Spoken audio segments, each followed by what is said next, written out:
In this here place, we flesh that weeps, laughs, flesh that dances on bare feet in grass. Love it hard. Yonder they do not love your flesh, they despise it. They don't love your eyes, they just as soon pick 'em out.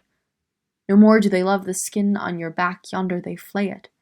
And oh, my people, they do not love your hands. Those they only use, tie, bind, chop off, and leave empty. Love your hands, love them. Raise them up and kiss them. Touch others with them. Pat them together. Stroke them on your face, because they don't love that either. You got to love it, you. And no, they ain't in love with your mouth. Yonder out there, they will seek it broken and break it again. What you say out of it, they will not heed. What you scream from it, they do not hear. What you put into it to nourish your body, they will snatch away and give you leavings instead. No, they don't love your mouth.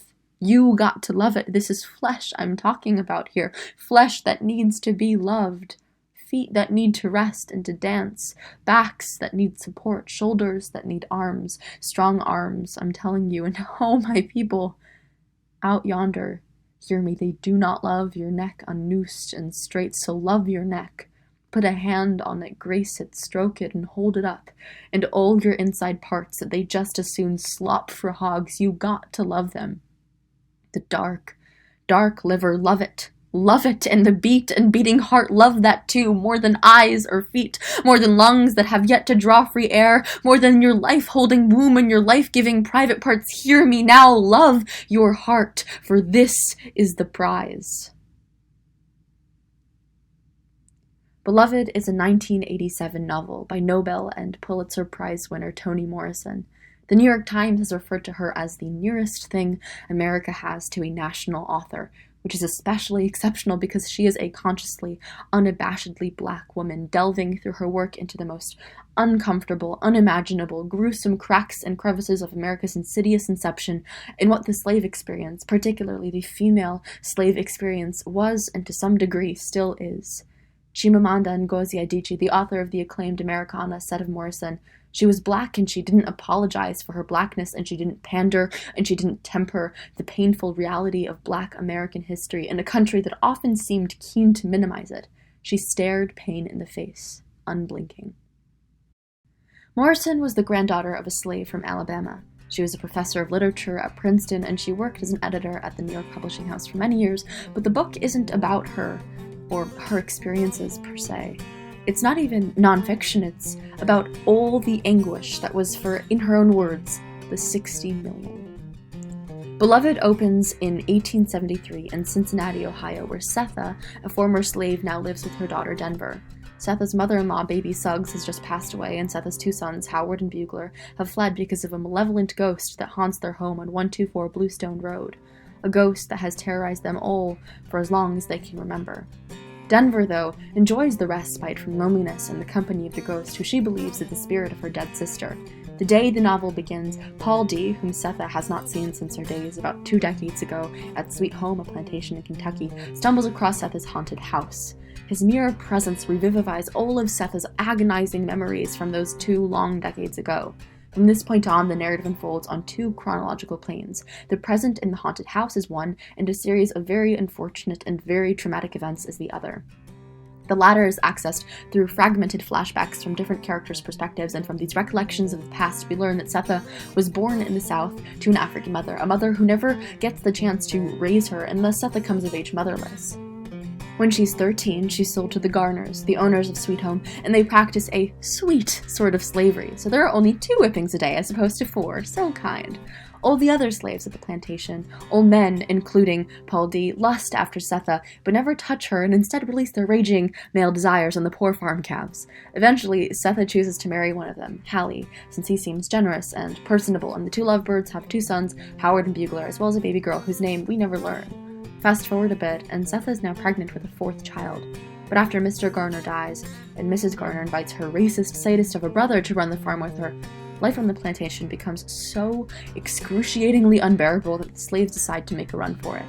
However, a schoolteacher, as the sadist is referred to, anticipates the slaves' planned escape, thus killing one of them and sending Paul D. back to Sweet Home. However, Setha is still intent on running, for her children's sake. Unfortunately, though, she doesn't run quite fast enough. Schoolteacher and his nephews seize her, toss her in a barn, rape her for hours, and then steal her breast milk. Putrid, I know, but guess what? It gets worse. Unbeknownst to Setha, Hallie, her husband, is watching all of this occur from a loft above the barn, and he just lies there in shock. He does nothing, and then later on in the story, he gets to go mad. Paul D spots him years afterwards stooping by a church with butter slathered all over his face. Setha soon discloses what has happened to her to Mrs. Garner, and then upon catching wind of her disclosure, the lovely schoolteacher whips Setha vigorously despite the fact that she is pregnant. Smirched, swollen, and scarred, Setha still strives to run away, but along the way, she collapses in the middle of a forest from exhaustion. Amy Denver, a white girl, finds her and surprisingly and benevolently nurses her back to health. Amy then helps Setha deliver a baby in a rowing boat, and as thanks, Setha names her new baby girl Denver. Eventually, Setha finds herself back in Baby Sug's arms in Cincinnati for 28 blissful, peaceful days. But it's not as if our protagonist can be content. That's forbidden. On that fateful 28th day, Schoolteacher arrives at the scene to take Setha and her children back to Sweet Home. At this point, Setha will do anything to prevent her children from being sold, manipulated, enslaved, abused, and dehumanized, and so she pulls the Medea and tries to kill them to spare them from their impending misery. Only the third child, her older daughter, whose name we do not know, dies, her throat having been cut with a handsaw by Setha, who later carves the word beloved, the one word she can afford, into the baby's tombstone.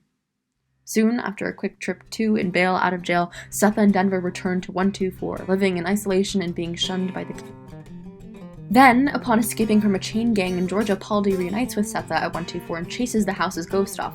Quickly, however, he stirs an onslaught of bitter, unusual events such as Denver's resentment toward him for first hogging Setha and now driving away the ghost, and while Setha and Paul D dream of a promising future together, one day, on their way home from a carnival, they encounter a strange young woman who calls herself Beloved, dozing away near 124. They take her in, and Denver immediately develops an obsession with her, and she with Setha, whereas Paul D and Beloved loathe each other.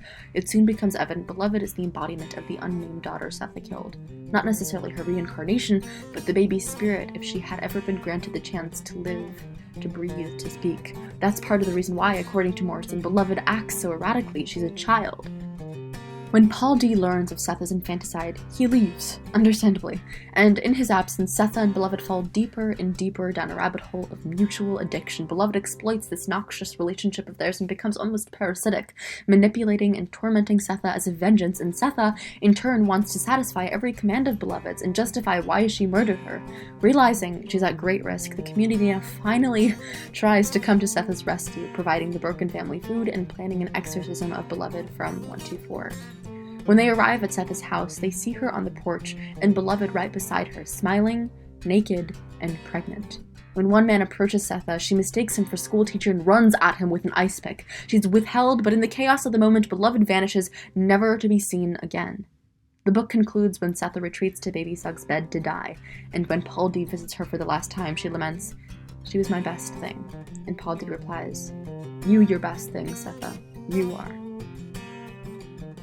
While the book is full to the brim with detail and passion and gore, and there's so much to discuss, and I would really love to spend hours doing so, what I love most about Beloved is its ability to strike this equilibrium between feeling and meaning, and once it reaches the state of balance, to deconstruct the physical, psychological, emotional, and spiritual degradation wrought by slavery, the type of degradation that lasts even in times of freedom. Slavery instructs those in its shackles that they are subhuman. They are a commodity whose worth can be expressed in dollars. The real permanent danger and damage comes when one loses their sense of self, which we witness transpire very often throughout the novel. Paul D is so alienated from himself that at one point he can't tell whether the screaming he's hearing is his own or someone else's. Setha views herself as an animal and despises who she is. To her, the best part of herself is her children, and the fact that she resorts to murdering them, this just further illuminates the perverse nature of the institution of slavery. A mother displays her affection, her care, and her love for her children by murdering them, and thus protecting them from the more gradual, dreadful destruction ensured by slavery. Morrison proposes that our nation's identity, its soul, just like the book's protagonists, must be healed. And now, in the midst of widespread racial and social unrest, that could not be more true. America's future depends on our understanding and acknowledgement of, as well as our remorse for our past. Just as, at the end of the novel, Setha recognizes Beloved and knows at once that she's known all along who she is. We're astonished at the brutal sufferings of black characters and the cruelty, the barbarity of those white. We also know that every cruelty, every wicked beating, every bloodbath is not only possible, but representative of many horrors that go unmentioned in the novel, in history, and in modern times. Harriet Beecher Stowe was accused of whitewashing and euphemizing all the inhumanities in Uncle Tom's Cabin, and she replied that yes, in fact she did have to do a bit of dialing down, but only so that her book would be publishable. Morrison is her more brazen-faced contemporary. She shows everything with fearless precision, and we are implored to absorb it and earnestly evaluate all of our relationships, dynamics, and systems with her masterpiece as a guide. Just as Sethe must come to terms with her past before she can secure a somewhat stable future with Denver and Paul D, before we address slavery's legacy today and its impact on today's discrimination and discord, we must first come face to face with the dark and concealed corners of our history, and Beloved is an expose into just that, an instrument for us all to use to collectively, communally be better. After all, we are best thing.